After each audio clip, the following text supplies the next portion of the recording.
Well, everybody, for those of you who are curious about the TVA1 trigger valve assembly, I took mine apart just to see whether I could replace some O-rings, because obviously none of the plastic parts looked like they were broken to me, and the leak had to be occurring from an O-ring.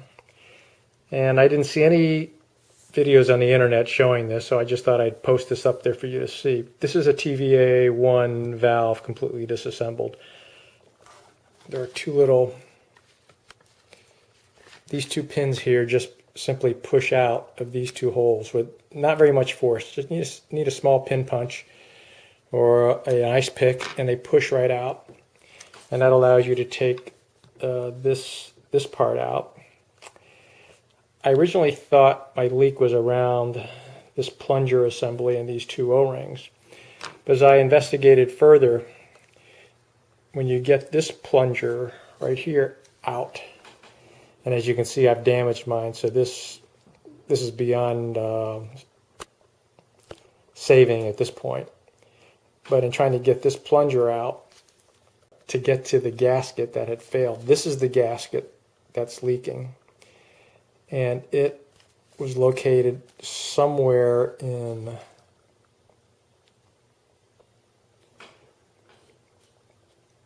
this area. I suspect it was riding right here. I suspect that gasket was riding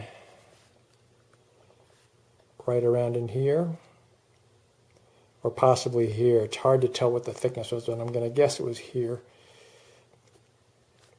And it's completely disintegrated to a point where I'm not sure I'm going to be able to get any good measurements off of it to figure out what the correct size is. So I'm now at a point of spending, $8 or so for an aftermarket valve to get my nailer running again. But I just thought I'd show you what these pieces look like in case you're thinking about attempting it yourself as well. You got to be careful getting this piece out. I was focused on not damaging the inside here because this plunger rides up inside it. But in attempting to pull it out, you can see that I've broken off a little piece here. If I were to do it again, I would probably attempt to simply push this plunger out by applying some pressure here. And I think that plunger would have come out nicely. Might not have hurt to lube it up so you could get it out, clean off whatever lube you use so you get the right O-ring lube back on it and reassemble it. But again, I wasn't sure what size this was going to require to get this to work. But hopefully this will help somebody successfully rebuild one of these valves by just replacing this O-ring that's supposed to sit right here. Thanks for watching.